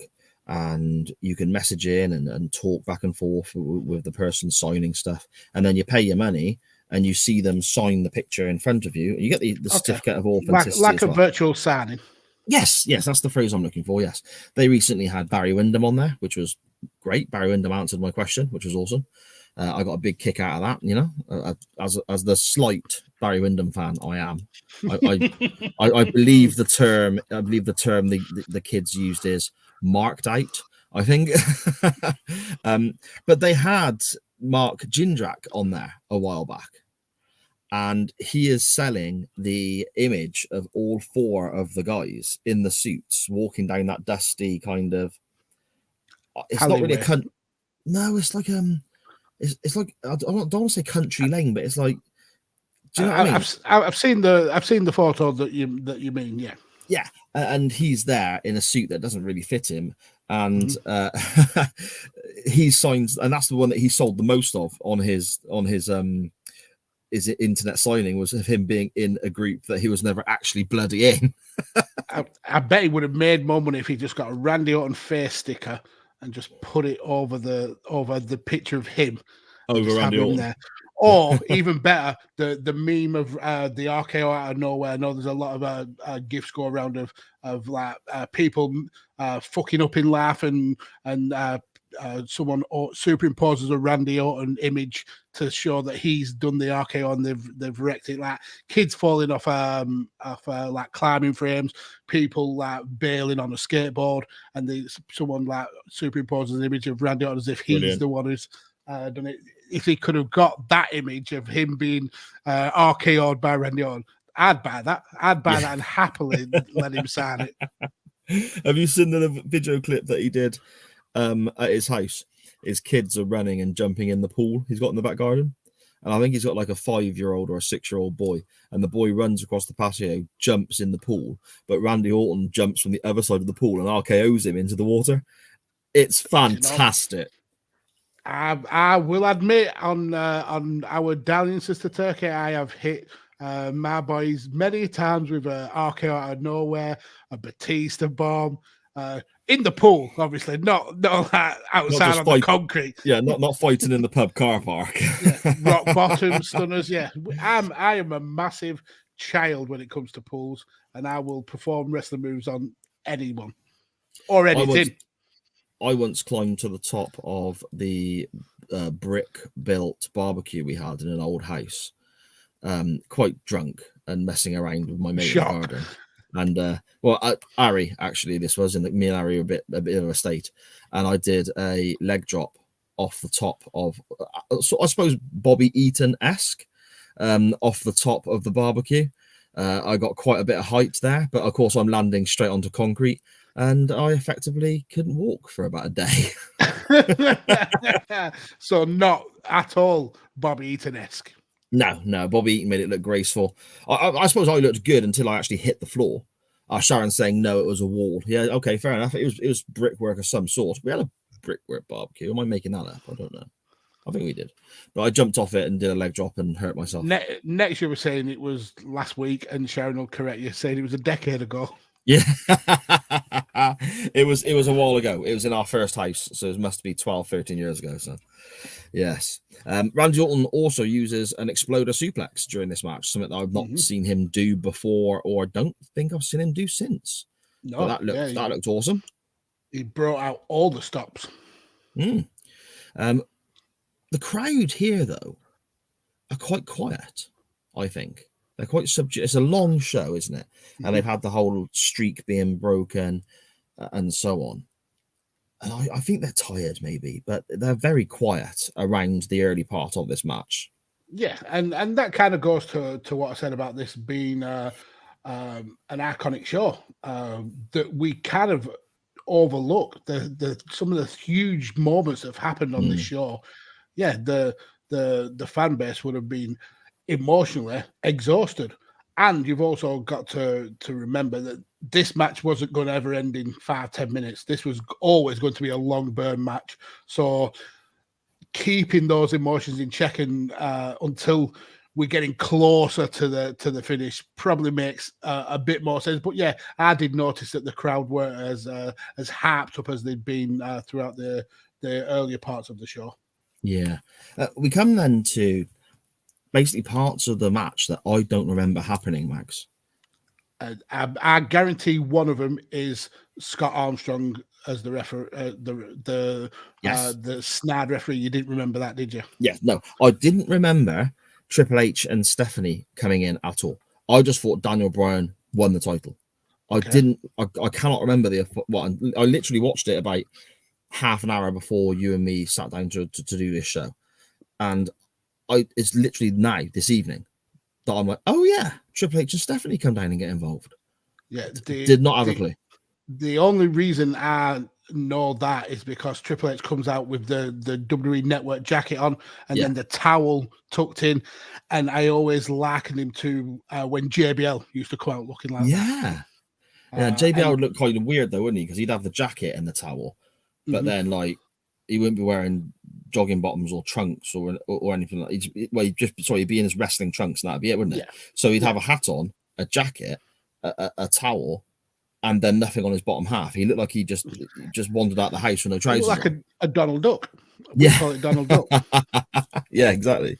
I don't remember Triple H and Stephanie arriving. I don't remember the crooked ref, as you mentioned there.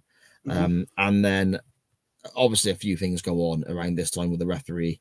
There's a ref bump. The crooked ref comes out. Yeah, he ends up getting kicked in the head and so on. I have an issue with the ref bump. Matt Chioda, think he's an amazing referee, but he is pulled out of that ring and he lands ever so gently on the mats. Right, yeah. And then he acts like he's been absolutely destroyed. And he's out for ages, and he's only been pulled out of he oversold it. I got why, because obviously Scott Armstrong had been involved in the storyline up to now. He was meant to do the fast count, which didn't end up happening. Then we get the shenanigans, and he ends up getting booted in the head with I think they call it a Pele kick, even though Pele wasn't really well known for overhead kicks, but that's by the by. And then we get the sledgehammer. Triple H is not even in this match, and we still get a sledgehammer. But it's Triple H who gets the sledgehammer, isn't it? He gets it in the mush. He gets it in the mush. So that's I suppose payback there as well. Stephanie, the crooked referee, and Triple H get hit with a dive from Daniel Bryan from inside the ring to out. And when Daniel Bryan suicida.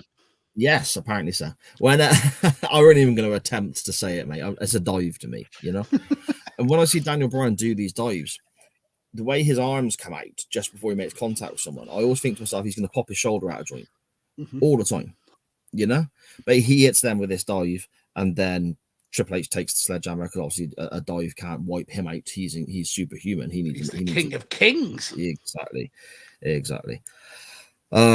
And the normal ref is back then, so some sort of normalcy is resumed. Orton and Batista then team up for a period and start clearing the tables on the outside, don't they? And this is the other thing, the final thing that I completely forgot happened. You're going to say the RKO out of no Batista bomb. Yeah, exactly. That combination that I sort of hinted at with part of the intro this week, with the two guys sort of combining their finish and so on. It just, I've never remember that happening. It's glorious.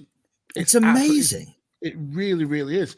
Randy Orton bears the brunt of it because he lands right on the top of one of the monitors in the middle of his spine, and you can see he's wincing in pain. And Batista kind of has to fill time by pausing on the top of the other table. But yeah, it's a brutal spot. But even in the build up to that, I was getting goose pimples from just a stare down between Randy and Batista, knowing their history with the way they came into the business and the way their careers have interweaved for so long, and seeing them just look at each other, not saying a word, but knowing exactly what each other was thinking to pull that off. Brilliant chemistry, absolutely superb chemistry. Yeah, and then we got a CM Punk chant. Don't forget. Yeah, I got a note saying we got a CM Punk chant, which is always good. It always makes me laugh. Daniel Bryan then gets stretchered out whilst the other two are fighting. He gets the whole neck brace stretcher treatment, but they don't get very far. They basically get around the ring and effectively touch the ramp before Daniel Bryan does the smallest version of hulking up I've ever seen in my life, and is revived and getting up to go and get involved and so on. But then you have the closing sequence, I guess, where people are hitting, they're hitting finishers, and if they're not hitting finishers, they're hitting big moves from their arsenal, which are getting countered one way, countered another. And then there's a Batista bomb, which is broken up by the third party. And it's just this is how a triple threat match to me. This is when I enjoy it, when you have all three. Yeah. When you get to the end and all three guys are working that well together, Max, if that makes sense. Yeah, that last 5 minutes or so, when you see Orton going into his kind of Viper Predator mode, and the way he twists and arches his back to drop to his hands and knees. I love that when Orton pulls that off, when he's becoming so vicious. He does it to Daniel Bryan. Then we see Batista go for a spear. Orton leaps over Batista, and Batista ends up hitting the spear on Daniel Bryan clean on his head. And watching back through this match, the amount of times Batista hits Daniel Bryan on the top of the head or in the face, I am not surprised he has head injuries, because Batista is brutal with Daniel Bryan in this match. But yeah, we get all the setups and the near falls. Like I said, the way Orton sets up for the punt kicks and the RKOs. The way Daniel Bryan transitions to get both guys into the yes lock. I think he's got it on. He has it on Batista first, and then Randy Orton pulls him off by his hair. And as he's doing that, Daniel Bryan's able to twist that into a yes lock for him, for Orton. Brilliant wrestling, absolutely superb. And then we come to the end, where I think it's Batista ends up being locked into the yes lock after teasing that Orton was going to tap out to it. Eventually, it's actually Big Dave that taps out, and Daniel Bryan is the new WWE World Heavyweight Champion. And that quiet crowd for the majority of this match are in unison. 71,000 people, I think they said in the audience, all arms going in the air, pointing, doing the yes chant. What it's amazing, isn't WrestleMania moment. It's so good. And it's one of those that it's the same as the Austin era has begun, that you see from WrestleMania 14, the same as Hogan facing off with Andre, and Hogan and the Warrior facing each other in the ring, and all these moments from WrestleMania's past that are literally that WrestleMania moments, as the WWE sort of described them as. This is another one that you add to the list of when people say to me, "Oh, WrestleMania is coming up." It's these images that pop in my head now. This image of Daniel Bryan stood on the table with both title belts, the fireworks going off, the confetti coming down, that beautiful big gold belt that he's holding in one hand. It's just all that's added to the list for me now. That's added to the list of all the other great moments that we remember.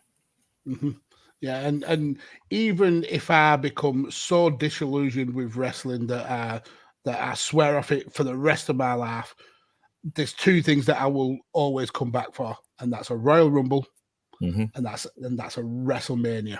Yeah, because they are just iconic. They've provided me and millions of other wrestling fans with so many great moments, so many emotional journeys.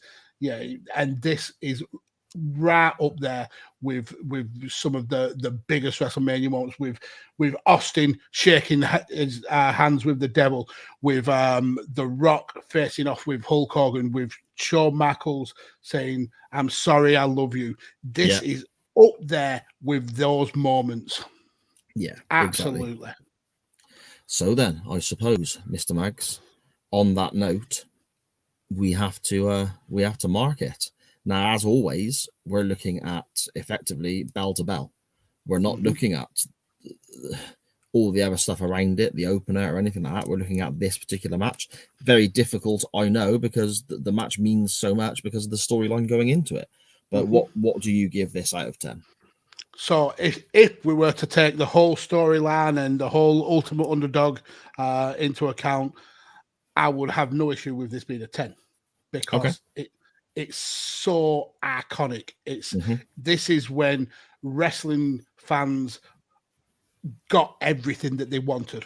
And it's not often in wrestling that you get what you want. There's always kind of a lead into something else.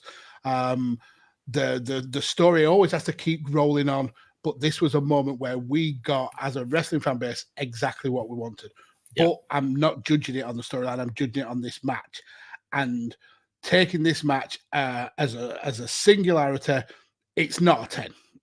I've watched matches that I would go back and watch happier than I would going back and watch this.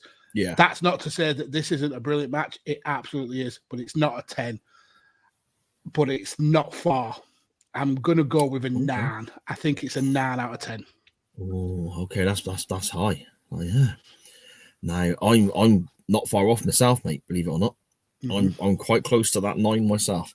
There's a couple of things that I have to take into consideration because of what I mean. This effectively is episode, I think it's 55 or 56 of chain wrestling in general. So I have to kind of take into consideration what I've said in previous episodes, so as not to contradict myself or look like a fucking idiot, basically. I dare say I do that every single week. In the past, I have marked matches down for, I suppose, being overbooked, potentially. I'm not a fan of ref bumps. I'm not a fan of outside interference and so on. It can sometimes, when it's done well, help a match. It can progress a story. But to me, the main event of WrestleMania for the championship, you're crowning Daniel Bryan. I don't think you need quite all of that was surrounding it. Okay. I mean, the Triple H coming down with Stephanie, I can see why, because they were a big part of the story and so on.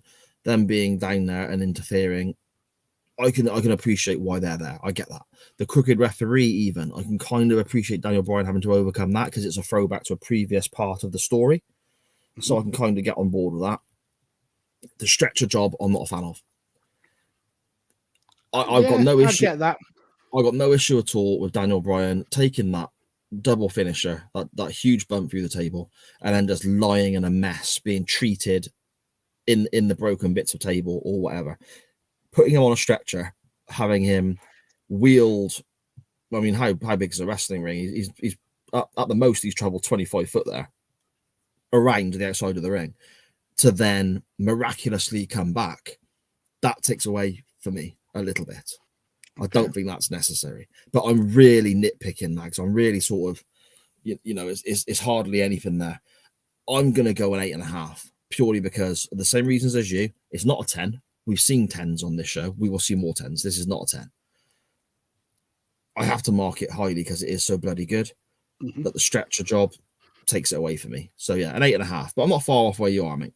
Yeah, that's fair. That's absolutely fair. For me, the shenanigans added to the match, knowing, I mean, we're not meant to take the story into account, but sometimes it's hard to kind of separate the match from the story. And I think especially when you have the throwbacks of the referee and so on. I think you kind of have to, and I agree with the shenanigans in general, sound. But it's almost like they just went that one step too far. They over-egged the pudding for you. Yeah. That's a good way of putting it, mate. Yeah. Okay. But yeah, I can see your mindset. But for me, the lowest I could go is a 9, I think. Okay, fair enough, mate. Fair enough. So we've had some good wrestling to watch this week. Lovely stuff.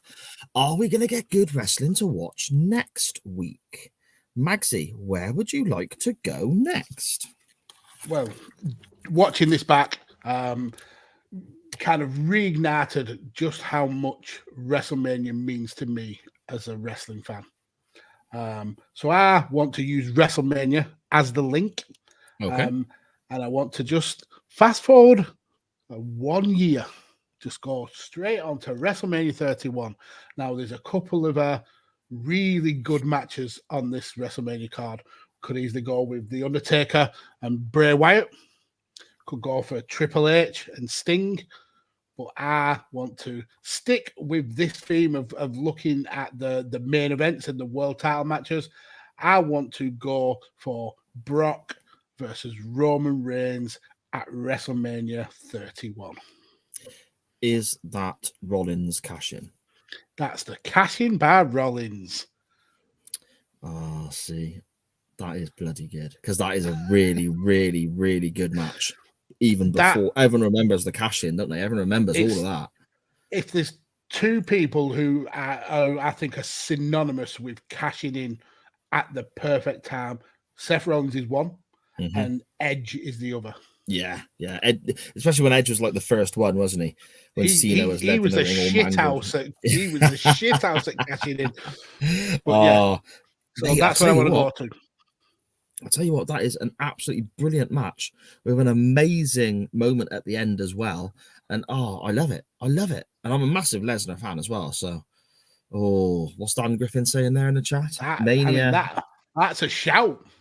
I mean, Mania that main events all the way to Mania itself. Ooh. I mean, to be fair, with it being January, we should be doing Royal Rumbles all the way to the Royal Rumble. But that's a shout. Maybe that could be a WrestleMania, Road to WrestleMania thing that we do. Providing we can link to it easy enough. There's always some convoluted way. The link is WrestleMania. It's clear. It's there for the taking, sir. Yeah, no, I get you. Fair enough. Okay. It's funny though, Mags. It's funny that you should mention Royal Rumbles. You know, because I'm thinking it's January, it's Royal Rumble season. We looked at a Royal Rumble on the show. What, maybe 6 weeks ago, was it? Something like that. I haven't got the show list up in front of me, but yeah, we looked at a Rumble not long ago, the Rumble that The Rock won in 2000. That was, I believe, your selection. I'm thinking I'm going to do something similar. I mean, we've got Batista and Randy Orton in this match here, and Triple H involved as well, all former Royal Rumble winners. So I'm going to use that as the link. Batista is the Royal Rumble winner going into WrestleMania 30 that we've just looked at. So I'm going to use that as the link. If I'm correct, it was the very controversial ending to a Royal Rumble with him and Cena and Vince McMahon, and his quads are popping. Right. Okay. Yeah. I'm going to use that as a link to go to Royal Rumbles. And in my head, I'm thinking I've enjoyed watching some good wrestling this week after the awfulness of the Christmas episode we did the previous week. I've enjoyed watching something that I can actually enjoy. So I'd like to look at something again that I can enjoy.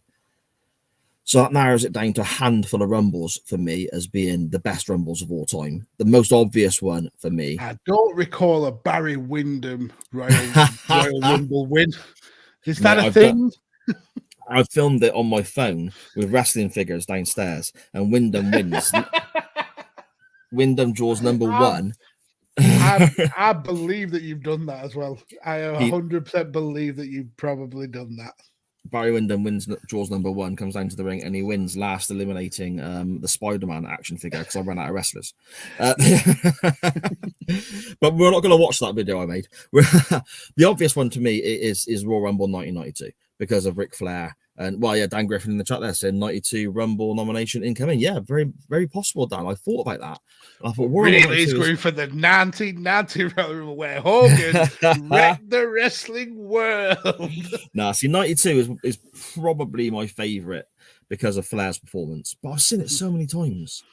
So I'm going to go with what effectively is my second favorite Rumble, and that is the Royal Rumble of 2001. In that Rumble, you have Austin, The Rock. I think Triple H is still out injured, but you've got so many. Everyone who is everyone is in this Rumble. There's a big coming out party for Kane in this Rumble. He eliminates loads of people. But yeah, 92 is, to me, 92 is my favorite Rumble of all time, but I've seen it so many times. Let's do something slightly different. I would like to go and have a look at what I suppose is peak Attitude Era, even though it's coming to the end of that period. The Royal Rumble 2001 from, I believe, was it in Houston that year? No, WrestleMania was in Houston. It was New Orleans. So that's another link. Oh, there's another link there. It's meant to be. There we go. So those are your options for next week's show. We have the main event of WrestleMania 31 for the WWE Championship, Roman Reigns versus Brock Lesnar, with a sneaky little briefcase cash in by old Seth Rollins himself. A fantastic match with a fantastic moment at the end. Sometimes people forget how good that match is before the Rollins cash in. It is brilliant. Or we have the 2001 Royal Rumble, with it being Royal Rumble season. Some fantastic moments. One of my favorites. I can't even laugh. Brilliant, mate. It's a brilliant Rumble. It really is. And the winner, obviously, my boy. Yeah, exactly. So you've got so many big names in it, so many historic moments. There's comedy, there's everything. It's a fantastic Royal Rumble. So those are your options: the main event from WrestleMania 31, Roman Reigns versus Brock Lesnar, or the Royal Rumble from 2001. You can find the poll, as always, on the show's Twitter on Wednesday, Thursday time when the audio stroke podcast version comes out. Vote in the poll, retweet it, and so on. That is always hugely appreciated. And yeah, so that's kind of it for this week. Then, Maxie, do you want to let everyone know whereabouts they can find you? Yes, certainly. You can find me down here on the social medias at PodfatherMags. In terms of content, I'm all over the shop, as well, Changing Attitude, Badlands, Radio Tekkers. There's no volley live this week because Mr. Willis is out sunning himself in Florida. So I've pre-recorded an episode of that, which will be dropping tomorrow.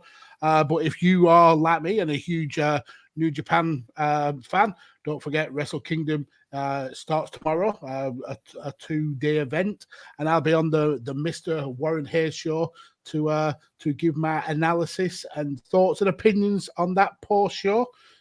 So yeah, come and check me out on that. But yeah, other than that, look after each other, be nice to each other. It's 2022. Stop being dicks, and yeah, just the world will be a better place. Exactly. You can find me at SJP Words on Twitter, and there's links there being shared all the time to the shows that I'm doing, whether it's The Waiting Room, that was season 2 will be with you in February, the Doctor Who pod season 1 will be with you very, very soon.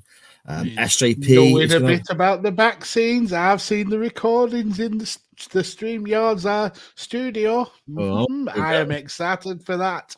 There you go. Do they stay there after I leave? The recordings, yeah. It stores like a set amount of gigs of data. I haven't watched the recordings. I just saw that they popped up and I thought, "Oh, it's exciting!" So I just timey-wimey. I just download them, edit the audio, and that's that. I don't know what happens after that. Yeah, so you can find me at SJP Words on Twitter, but most importantly, you can find the show at @chain_wrestling on Twitter, Facebook, Instagram, that TikTok thingy, and pretty much bloody everywhere. We're amazing and we're all over the place. So come and give us a follow, interact with us, let us know where you want to go with the polls, let us know what you want to be doing and discussing with our non-wrestling topics. Yeah, so that's that. Happy New Year, everybody. I'm off now to practice my Welsh accent to make sure it doesn't slip into another accent that people may not be too fond of. Magsy, Happy New Year, my friend, and I will speak to you next week. Happy New Year, one and all. Bye-bye.